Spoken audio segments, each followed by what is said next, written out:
Halo teman-teman, selamat datang kembali di channel Free Tutorial IDN.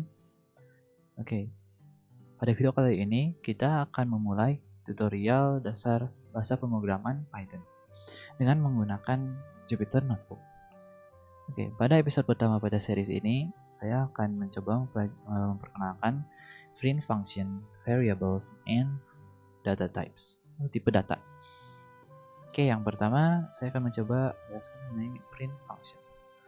Oke, saya akan mencoba membuat judul dulu di sini dengan menggunakan Markdown. Shortcutnya yaitu Ctrl terus M. Print functions. That's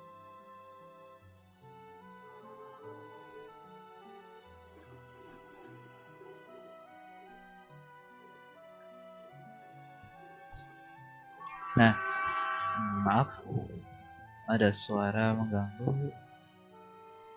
Oke.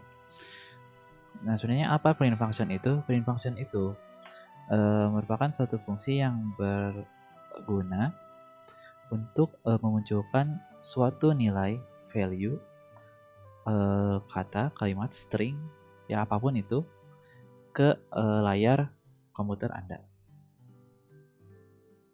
Biasanya itu ya mungkin lebih tepatnya di output nanti gitu ya. Nah, oke. Mungkin yang pertama saya akan coba buat print hello world. Nah, hello world di sini itu tipe datanya sendiri itu merupakan string ya, karena dia merupakan koleksi dari karakter-karakter. Di sini ada huruf, ada spasi dan juga tanda seru. Ya, nanti akan kita jelaskan lebih lengkapnya mengenai data types. Seperti itu. Kita juga bisa mengprint angka. Oh ya, dan dapat dilihat bahwa tanda kutipnya itu sendiri bisa menggunakan tanda kutip tunggal atau double gitu ya. Seperti yang bisa kita lihat sekarang, untuk yang tunggal juga bisa masih bekerja. Nah, tapi kalau misalnya saya buat tanda kutipnya itu beda gitu ya. Ini gini dan segini. Yang satu single, yang kedua double quotes, ini akan muncul error gitu ya. Seperti itu. EOL while scanning string literal. Nah, ini kita kekurangan tanda ini. Oh, tidak bisa juga. Ya, emang tidak boleh double seperti ini ya. Nah, seperti itu. Dan juga biasanya kalau misalnya teman-teman menemukan error ya seperti unexpected EOF while parsing itu, yang biasanya teman-teman jangan panik gitu ya. Langsung coba lihat bahwa ini ada di line 1. Line 1. Nah, ini ada kekurangan apa? Nah, ini kita kekurangan tanda kurung. Seperti itu.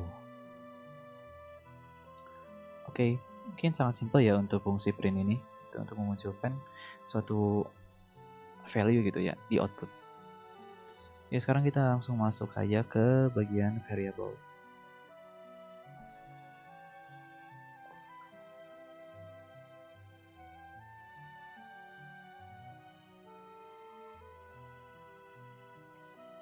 Nah, apa itu variables? Nah, simpelnya variable itu merupakan kontainer gitu ya, atau suatu wadah untuk menyimpan suatu value secara temporary.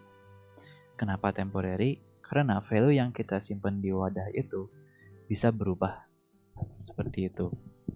Dan juga ada yang lebih tepatnya itu sebenarnya kita bukan menyimpan suatu value, tapi variable itu kita merefer ke suatu value gitu.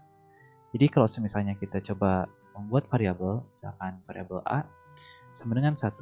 Nah, ini kita bukan menyimpan variabel 1 di dalam A gitu ya, tapi A itu akan mengarahkan ke value 1. Seperti itu. Oke, kita coba run. Shift enter dan kita coba print. Nilai dari A itu 1. Seperti itu.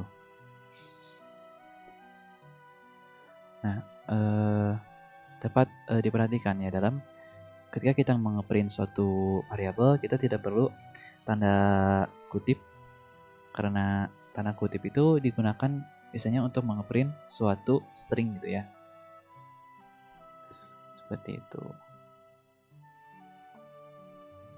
Nah, untuk variabel sendiri, yaitu ini kita tidak ada batasan ya jumlahnya. Nah, tapi dalam penamaan variabelnya itu ada aturan, dan mungkin salah satu aturan yang paling terkenal itu kita tidak boleh menggunakan spasi.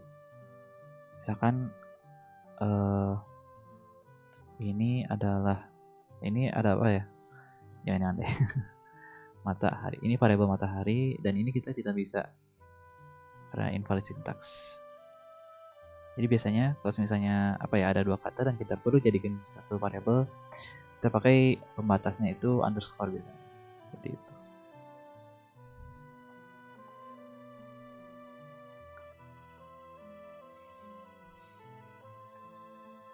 Seperti itu. Terus apa lagi ya? Oh ya, kita juga bisa mengassign gitu ya satu variabel ke variabel lain. Misalnya variabel tadi a sama dengan 1 itu kita akan menjadikan suatu kita masukkan ke suatu variabel lain. Misalnya variabel b sama dengan a, berarti nanti itu variabel b itu nilainya apakah a? Bukan, tapi nilai dari variabel a itu sendiri, itu 1. Seperti itu. Nah, kalau misalnya saya ubah nilai a, apakah nilai variabel dari b juga akan berubah? Tidak ya. Seperti ini. Karena tadi kita mendefinisikan nilai dari b sendiri itu sebelum kita mendefinisikan a, yaitu 92. Jadi b di sini itu kita akan merefer gitu ya, menunjukkan ke value a yang tadi didefinisikan sebelum kita mendefinisikan a-nya 92. Karena tadi urutan kodenya kita juga b sama dengan a terlebih dahulu sebelum kita mendefinisikan ulang a sama dengan 2. Seperti itu. Oh iya, di Jupyter Notebook ini cukup unik. Kalau misalnya kita coba ngeprint ini kan tadi kita ngeprint a, misalnya 95 di sini. Nah, ini akan berlaku untuk semua sel gitu ya di sini. Di Jupyter Notebook ini. Nah, misalnya kita run ulang sel yang ini, sel 14.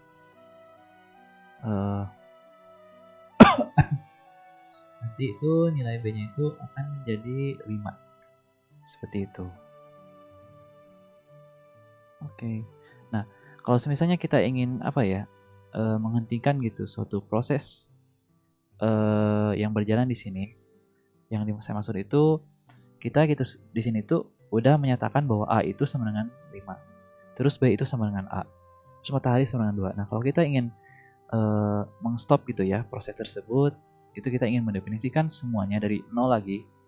Kita bisa menghentikan kernel ini. Nah, jadi semua proses yang sedang berjalan ini tuh namanya kernel gitu ya. Nanti kita bisa restart dan clear outputnya. Restart and clear output. Nah, saya coba print B lagi yang ini. Akan muncul error B is not defined. Kenapa? Karena kernelnya kita sudah di restart ulang. Jadi kita perlu mendefinisikan ulang variabel yang tadi. Nah, misalnya ini yang B. Ini pasti tidak bisa karena A-nya belum didefinisikan. Nah, kita perlu mendefinisikan yang A-nya dulu. A sama 5 dan B sama A. Oke. Nah, terus saya juga akan coba memperkenalkan cara menukar nilai dalam suatu variabel. Oke. Menukar nilai antara dua variabel ya. Nah, caranya itu kalau cara globalnya ya yang berlaku di semua bahasa pemrograman itu dengan cara kita membuat suatu temporary table gitu. Temporary variable. Nah, kenapa begitu? Karena kalau misalnya kita langsung tukar seperti ini, A sama dengan B dan B sama dengan A. Nah, ini tidak akan berjalan sesuai dengan yang kita harapkan. Kenapa? Karena kalau misalnya kita pikir ulang, A di sini nilainya dia sudah sama dengan B, kan? Oke, maaf. Mungkin saya akan bedakan terlebih dahulu nilai A dan B, karena tadi kita membuat A dan B-nya sama, yaitu 5. Oke, misalkan A-nya itu 2, B-nya itu sama dengan 7. Maaf. Nah, oke, menukar nilai antara dua variabel itu. Nah, bukan seperti ini, karena nanti ini tuh A-nya itu akan jadi sama dengan B, yaitu A-nya itu akan sama dengan 7. Berarti kalau ini kita mencoba membuat seperti ini, B sama dengan A, yang dimana A-nya itu tadi itu sama dengan B, yaitu 7. Berarti nilai B akan tetap, kan? Kita coba print deh ya, nilai dari A dan B-nya. Sekarang jadi berapa? Nah, tidak yang sesuai kita harapkan, kan? Kita inginnya A-nya itu jadi 7, dan B-nya jadi 2. Nah, caranya bagaimana sih? Kita akan membuat suatu variabel temporary untuk yang A ya. Nah, seperti itu. Oke. Jadi yang pertama tuh ininya A sama dengan B, oke, aman. Nanti A-nya akan jadi 97. Nah, terus yang B-nya itu pengen jadi A kan? Nah, kita pakai variabel yang tadi, yang temp. Itu. Karena kita tidak bisa menggunakan yang A, karena A-nya nilainya sudah berubah jadi yang B. Oke, pertama kita coba run dulu yang ini ya, biar kembali ke semula nilai A dan B-nya, 2 dan 7. Oke, sekarang kita menukar nilai antara dua variabel. Dan voila, sudah tertukar. Seperti itu. Nah, tapi di Python sendiri ada cara tersendiri untuk menukar nilai variabel ya, yaitu seperti ini, A sama dengan B, terus B sama dengan A. Kita coba print, nanti akan keluarnya itu A sama dengan 2 dan B sama dengan 7. Jadi akan normal kembali. Print A, print B. Nah, gitu. Oke, mungkin kita bisa cukup sampai sini untuk materi variabel. Kita akan lanjut ke tipe data ya, data types. Ctrl M.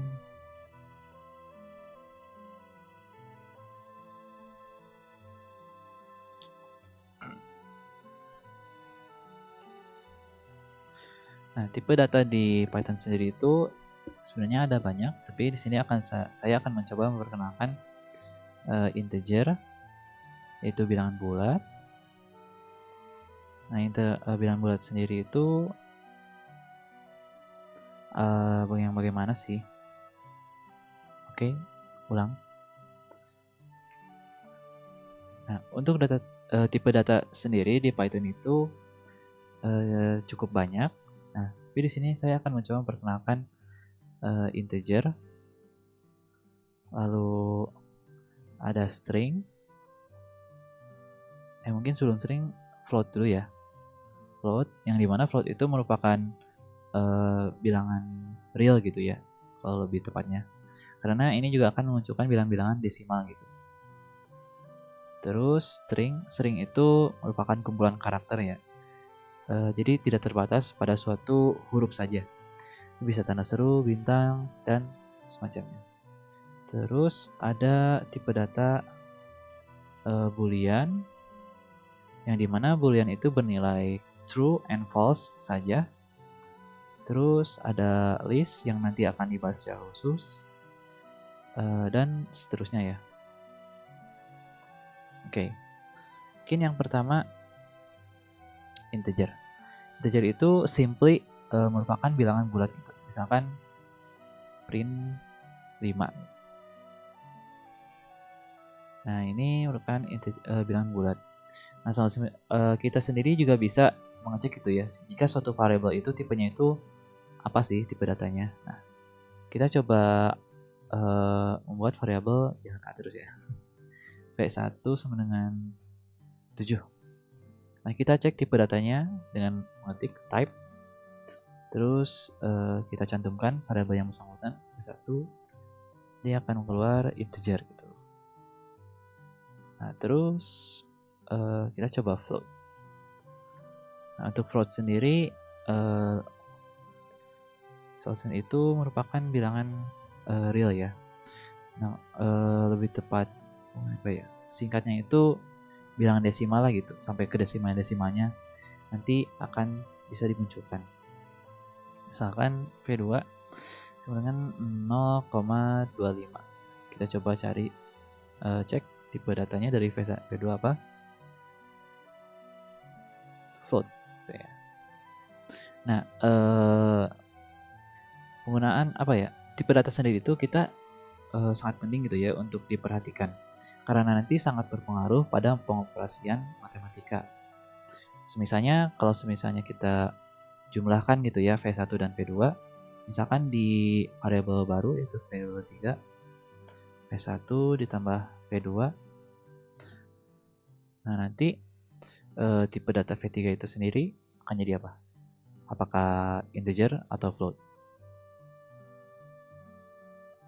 Jawabannya float ya. Karena ini sendiri kan tadi 7 ditambah 0,5 dan nanti itu hasilnya akan jadi 7,25 yang merupakan float gitu ya. Nah, meskipun kita bisa mengcasting gitu ya. Ini hasilnya kita ingin jadikan integer gitu. Kita tinggal kasih kurung di penyuluhan ini dan tulis int ya untuk integer. Jadi ini tipe datanya akan integer dan nilainya itu 7. Seperti itu. Terus ada tipe data string yang dimana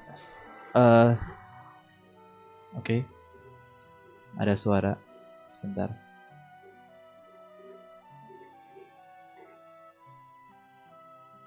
Oke. Selanjutnya ada tipe data string yang dimana string itu merupakan dari kumpulan karakter gitu ya. Nanti ada korespondensinya juga dengan tipe data list, kita bahas nanti di belakang ya. Ini kita juga akan ada bagian khusus yang membahas string. Cuman ini kita coba perkenalkan secara singkat. Oke. Misalnya string itu ya seperti contoh kita di awal ya, print hello world. Nah, kita itu nge-print suatu string gitu. Seperti itu. Dan string itu juga angka juga bisa dalam bentuk string gitu ya. Misalnya A sama dengan 54.